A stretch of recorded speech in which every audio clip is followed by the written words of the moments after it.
네, YTN 라디오 생생경제 2부로 이어가겠습니다. 취재부터 뉴스까지 한 큐에 전해드리는 시간이죠. 취재 수첩 생생타임즈 시간이고요. 오늘도 재계 소식 살펴보도록 하겠습니다.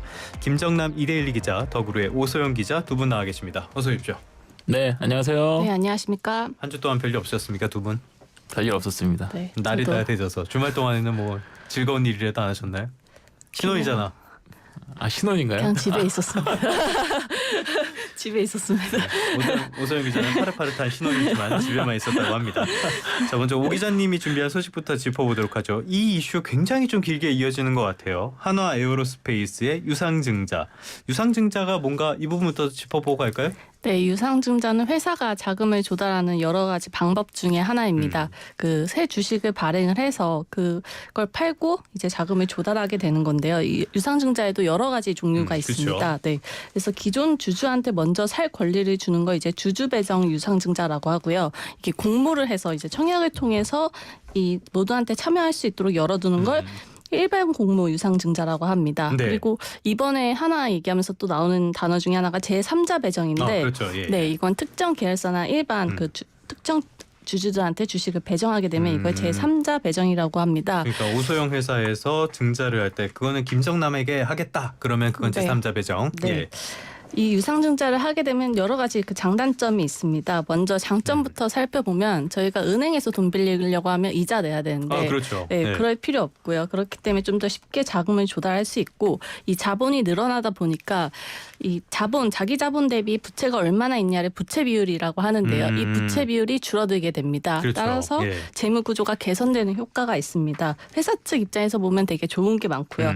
반대로 이 소액 주주들 입장에서 보면 안 좋은 것들이 있는데 예를 들어서 이제 발행 주식 수가 늘어나게 되면 그 주식이 희석되는 효과가 네네네. 있습니다. 저희가 예를 들어서 총 발행 주식 수가 100주인데 제가 10주를 갖고 있냐 아니면 만주일 때 10주를 갖고 있냐 이게 지분 다르잖아요. 그렇죠. 그렇죠. 네, 이걸 희석 효과라고 보시면 될 것 같고요. 그리고 이 유상증자를 한다는 게 어떻게 보면 회사가 좀 재무 구조가 안 좋다, 돈이 좀 모자르다 이런 이야기도 추측도 나올 수 있기 때문에 네네네. 주가 하락을 불러올 수 있고 그리고 이게 승계에도 좀 악용될 수 있다라는 이런 단점이 있습니다. 그렇죠. 네. 기업이 돈을 땡긴다? 조달하는 방법에는 크게 차입과 증자 이 정도 네. 볼 수 있는데 뭐 계열사에서 돈을 땡겨와도 이건 이자는 당연히 내야 되는 거니까 회사 입장에서는 증자가 좋긴 하죠. 근데 우리도 취재할 때 많이 봤지만 왠지 코스닥 회사들이 대규모 증자한다 그러면은 저 막장이구나 이런 느낌 들잖아요. 그렇기 때문에 뭐 안 좋은 효과도 분명히 있는 것 같습니다. 자, 처음에 하나가 발표했던 유상증자 금액은 3조 원, 3조 6천억 원이 넘었어요. 그런데 논란이 커지면서 이게 2조 3천억 원까지 줄어들었거든요. 근데 좀 전에도 승계를 말씀을 해주셨는데 사실은 제일 큰 논란이 된 게 이 승계 부분이잖아요. 어떤 이슈가 있었던 겁니까? 네, 승계를 말씀드리면 이제 하나그룹의 지배 구조를 먼저 좀 살펴봐야 될 것 같은데요. 이 하나는 하나에너지가 가장 위에 있고 그 하나에너지가 주하나의 2대 주주입니다. 김승현 회장이 주하나의 지분을 19% 이상 갖고 있고요. 예. 하나에너지가 18.80% 갖고 있습니다. 그러니까 하나에너지를 통해서 주하나로 이어지고 그 이 주하나가 저희가 아는 뭐 하나에어로스페이스, 하나솔루션, 뭐 하나비전 같은 계열사들을 거느리게 됩니다. 그래서 하나에너지에서 주하나 그리고 이제 다른 하나 계열사들로 이어지는 이런 수직 구조라고 보시면 될 것 같고요. 예. 그리고 이 하나에너지의 지분을 보면 이제 김승현 회장의 세 아들인 김동관 부회장 그리고 김동완 사장, 김동선 사장이 총 100% 지분을 갖고 있습니다. 그리고 이 하나에너지의 자회사로 투자회사인 하나임팩트가 있는데요. 이 자회사의 비율이 50% 이상이 됩니다. 예. 근데 이번에 하나에어로스페이스가 유상증자를 발표하기 바로 직전에 이 하나임팩트랑 하나에너지로부터 하나옵션 지분을 사들입니다. 이게 7.3% 1조 3천억 원에 매입을 하게 되는데요. 그다음에 유상증자가 나왔기 때문에 이 거래를 총체적으로 살펴봤을 때 결국은 새 아들한테 돈을 주려고 뭐 그렇게 보이죠, 합리적으로. 네, 이제 주주들한테 청구했다 이렇게 비춰졌기 때문에 이게 네네네. 승계 논란으로 이어졌습니다. 그래서 당시에 보면 주가도 좀 많이 하락하고 네. 반응도 안 좋고 네. 욕도 많이 먹고 그랬습니다. 아무튼 간에 한화에서 이런 승계 논란 나오다 보니까 유상증자에 한화에너지, 한화임팩트, 한화에너지 싱가포르 이렇게 세 개의 회사가 참여한다고 했었는데 1조 3천억 원 규모로 참여를 한다고 해요. 뭐 다 좋은데 이렇다고 해서 논란이 수그러드는 건 아니죠. 네, 하나의 지배 구조를 둘러싼 좀 가장 근본적인 건 아까 말씀드렸던 하나에너지, 주하나 그리고 계열사들로 이어지는 이런 옥상옥 구조입니다. 물론 당연히 이제 하나에너지랑 하나임팩트의 유상증자 참여했기 때문에 그 1조 3천억 원이 하나여로 돌아가면서 승계 자금에 쓰이진 않는다. 이거에 대해서는 당연히 해소가 된 부분인데요. 네. 하지만 하나에어로스페이스를 통해서 이제 방산 계열사들을 지금 다 집중하고 있고 그 하나에어로스페이스를 결국은 이끄는 사람은 지금 김동관 부회장, 그렇죠. 김승현 회장입니다. 그래서 오너가들을 중심으로 해서 주력 계열사들의 직간접 지분을 늘리고 있다. 이거에 대한 지배력을 강화하고 있다. 이런 비판은 좀 피할 수 없을 것으로 보이고요. 그리고 하나 승계와 관련해서도 지금 하나에너지를 어떻게 할 거냐에 대한 이슈가 계속 나왔었거든요. 그래서 하나에너지랑 주하나가 합병해서 갈 거냐, 뭐 하나에너지 상장해서 자금을 조달할 거냐 여러 가지 이슈들 나왔었는데 이 승계 구도, 향후 어떻게 승계를 할지에 대한 이야기들도 계속 될 것으로 보입니다. 김 기자님도 하나 취재 많이 하지 않았었나요? 네, 뭐 그렇게 많이는 아니지만 하여튼 잘 나가는 것 같더니 이런 데서 자본이 생기네. 좀 예상치 못한 자본들, 쓸데없는 자본들을 만들고 있는 것 같습니다. 옥상옥 구조에 대한 근본적인 비판이 있다라고 말씀을 해주셨는데 이거 하나에선 뭐라고 얘기합니까? 네, 하나는 지금 방산 계열사들의 시너지를 내는 게 중요하다 이렇게 이야기를 하고 있습니다. 뭐 실제로 이 하나에어로스페이스 출범할 때 보면 하나 디펜스, 옛날 하나 디펜스 그리고 하나 그룹이 갖고 있던 방산 부분 모두 합쳐서 2023년 4월에 하나에어로스페이스로 출범했고요. 그 이후에 이제 하나오션을 인수하게 되면서 이제 육해공 방산 분야에서 모든 시너지를 내겠다라고 이야기를 하고 있습니다. 실제로 이 육해공 모든 회사들이 각종 전시회라던가 아니면 최근에 폴란드에서 미디어데이도 열렸었는데 거기도 공동으로 참여했었고요. 뭐 그럴만 하죠. 네. 그리고 뭐 미국에 있는 뭐 해양항공 우주 전시회도 같이 참여를 했었습니다. 그래서 공동으로 같이 하고 있는 모습을 많이 보이고 있고요. 그리고 아까 말씀드렸던 하나에너지도 되게 주목할 회사라고 말씀드렸는데 이 하나에너지가 사실 하나에어로 지분 갖고 있고 이런 것들이 좀 이상하다라고 보실 수 있을 것 같아요. 그래서 저도 이 부분에 대해서 질의를 드렸었는데 지금 하나 쪽에서 얘기하는 건 하나에너지 자체도 투자형 회사로 이제 좀 더 변모를 하려고 하고 있다. 왜냐하면 여기가 이제 집단에너지하고 이런 발전 시설 했던 회사였는데 옛날보다 이쪽으로는 수익이 나지 않기 때문에 좀 투자형 회사로 하면서 뭐 방산 계열사들도 잘 되고 있고 요새 워낙 주식 시장에서 핫하다 보니 여러 가지 투자를 모색하는 과정이다. 이렇게 일단 응답을 주시긴 했습니다. 그나마 최근 들어서 방산 기업들의 주가가 많이 오르면서 개인 투자자들의 이 피해는 그렇게까지는 조금 없을 것 같아요. 방산 기업들 주가 많이 왜 이렇게 오르는 겁니까? 아무래도 트럼프 이슈 때문에 좀 많이 오르는 측면이 있을 것 같고요. 특히 하나도 마찬가지지만 이 기업들의 선제적인 구조 재편 이런 차원에서 좀 하나 같은 경우 봐야 될 것 같은데 하나는 방산을 중심으로 해서 아주 많이 끌어모으고 있고 그 외에 뭐 풍산이라든가 등등 다른 기업들 같은 경우도 트럼프 정부 초기 때 그 효과를 좀 보고 있는 것 같습니다. 알겠습니다. 이런 상황까지는 알겠는데 그렇다고 해도 조금 더 정공법 이런 걸로 하면 어땠을까라는 생각이 드는데 어쨌건 유상증자의 성공 가능성 어떻게 보고 계세요? 일단 증권가 쪽에서는 좀 긍정적으로 보고 있습니다. 그 이유는 크게 두 가지로 분석할 수 있는데요. 일단 금융감독원 이복환 원장이 최근 발언들을 보면 무조건 안 해주겠다 이런 발언들은 안 나오고 있습니다. 어쨌든 투자 자금을 적게 마련할 수 있도록 하겠다. 그리고 방사는 국가 산업에서 굉장히 중요하다. 이런 것 좀 얘기를 했었기 때문에 이런 발언들도 있고 그리고 이 하나 얘기를 할 때 예전에 그 두산 사례들을 많이 갖고 와서 이야기를 합니다. 그 두산 에너빌리티에서 이제 분할해가지고 두산 로켓스 분할해가지고 신설법인이랑 해서 로보틱스를 합병해서 출범하는 그 작년에 있었던 그 이슈에 대해서 많이 얘기하는데 이 이슈랑 가장 큰 차이점은 바로 주가입니다. 그때 당시에 두산도 금감원한테 이제 심사받고 통과한 데까지 4개월 정도 걸렸거든요. 굉장히 많은 정정 신고를 했었고 그리고 그 이후에 이제 좀 될 뻔했었는데 그 12월 3일 계엄령 모두가 아시는 그게 터지면서 두산에너빌리티 주가가 하락하게 됩니다. 그러면서 결국은 손을 들게 되거든요. 근데 반대로 지금 하나에어로스페이스 같은 경우에는 뭐 금요일 기준으로 했을 때 종가가 제가 82만 8천 원을 기억하고요. 오늘 들어서는 지금 83만 원 정도까지 올랐거든요. 어마어마하다. 그러니까 주가가 계속 오르고 있기 때문에 일부 주주들 입장에서는 주주가치 희석효과가 좀 덜하다. 그래도 이제 청약 참여하는 게 낫지 않겠냐. 이런 의견도 나올 수 있는 부분은 좀 긍정 요인으로 보입니다. 물론이죠. 뭐 주주에게 제일 중요한 주가이기 때문에 보니까 하나 에어로스페이스가 작년 5월 주가가 20만 원대였네요. 3배 이상 뛰었죠. 4배예요? 4배가 네 배가? 넘네요. 와 대단하다 벌써 진짜. 또, 예. 아무튼간에 지금 방사는 우리나라 주식시장에서 약간 주도주처럼 움직이는 것도 있기 때문에 이 상황도 지켜봐야 될 것 같습니다. 다음은 김정남 기자님 가져온 아이템 한번 살펴보도록 할까요? 지금 SK 실트론 매각설. SK 실트론이 뭐 하는 회사입니까 일단?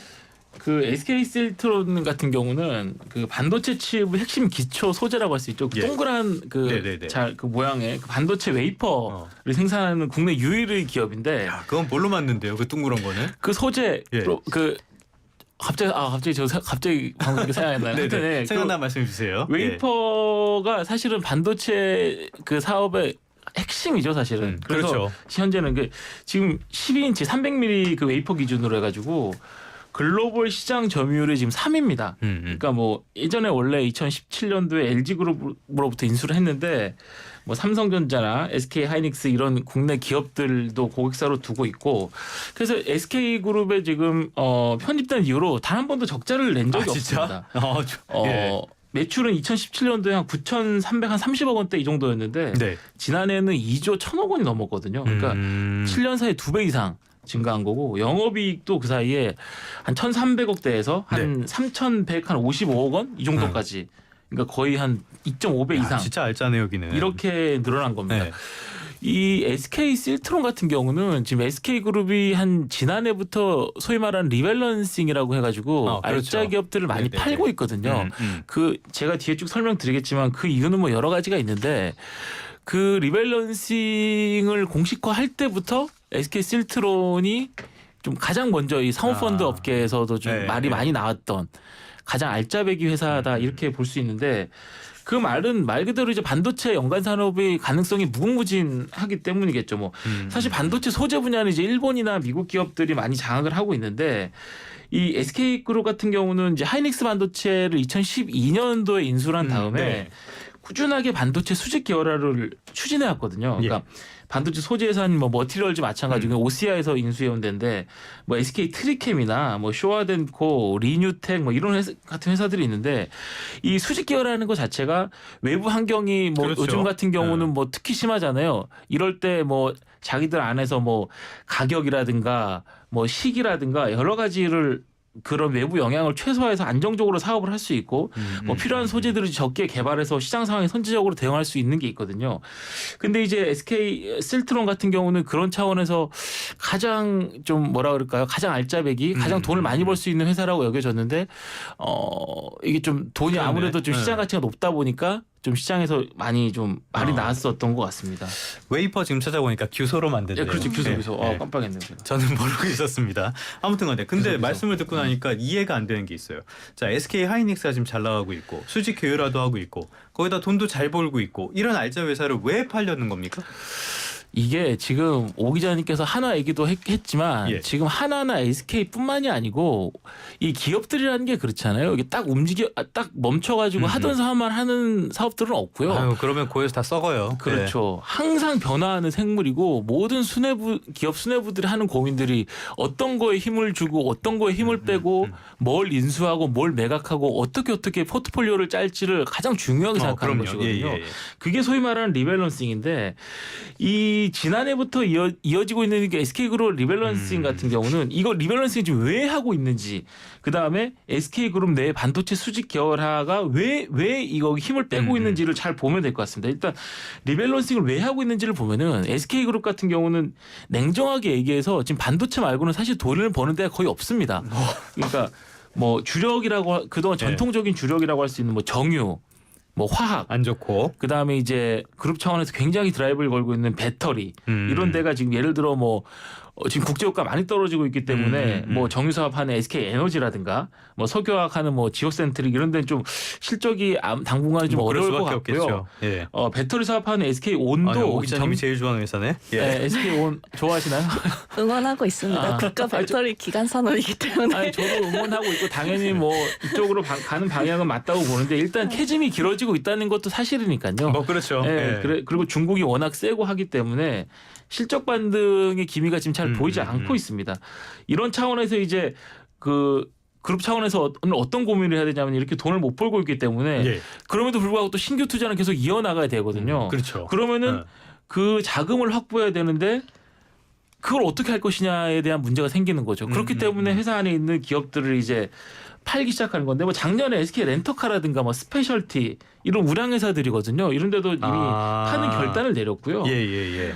이 속도는 정확히 알 수가 없지만 추 AI 시대로 넘어가면서 이제 SK 실트론 같은 경우에 기업 가치는 더 올라갈 가능성이 저 높다고 보는데 그렇기 그러니까. 때문에 네.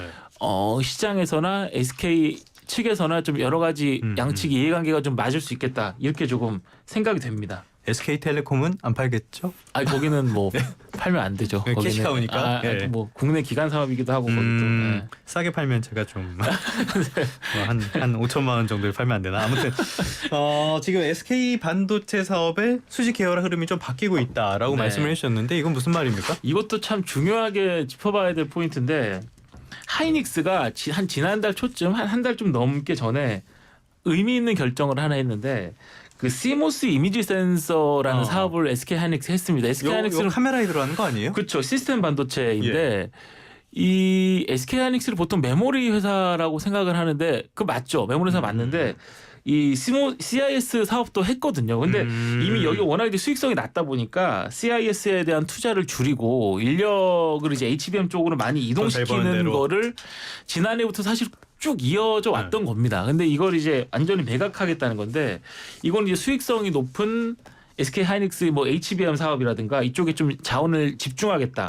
그리고 HBM 외에 그 다음에 뭐 예를 들어 좀 시장에서 많이 얘기가 나오고 있는 CXL이라든지 뭐 PIM 이런 차세대 메모리 이쪽으로 많이 하겠다는데 이것도 일종의 선택과 집중을 하겠다는 전략이죠. 그렇다면은 제일 중요한 거 기자님 보시기에는 이런 알짜 회사를 팔아서라도 선택과 집중을 하는 거 여기에 대해 어떻게 평가하십니까? 저는 여기에 대해서 의견이 좀 갈릴 수 있겠지만 제 개인적인 생각으로는 크게 나쁘지 않다고 봅니다.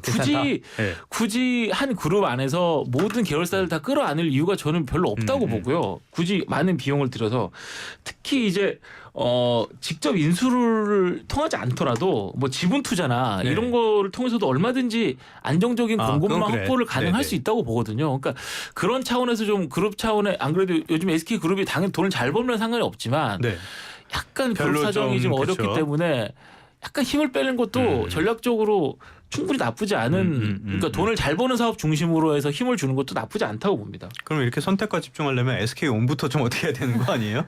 거기 정리를 하든지 그럴 리는 없겠지만 아무튼 간에 SK 실트론 말씀하신 대로 그렇게 알짜 회사라면은 많은 기업들이 눈독을 들일 것 같아요. 지금 그쪽에 접근하는 어떻게 알아보는 회사들이 있습니까? 네, 지금 SK 실트론은 제가 말씀드렸듯이 굉장히 알짜배기 회사잖아요. 그 일찌감치 사모펀드 업계에서는 뭐 눈독을 들고 발빠르게 움직이고 있는 것 같고 사모펀드 쪽에서 그렇죠.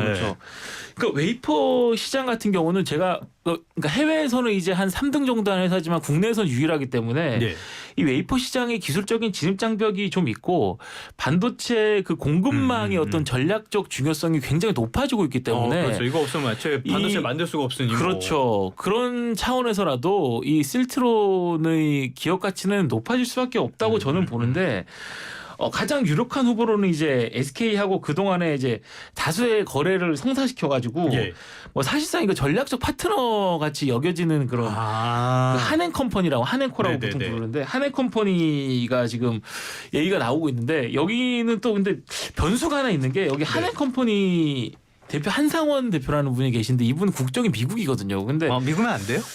SK 실트론이라는 회사가 제가 지금 쭉 설명드렸듯이 요거 때문에 국가 핵심 기술 보유 기업이기 때문에 이거를 이제 사고 팔 때 매각을 할 때 정부의 심사가 굉장히 엄격합니다.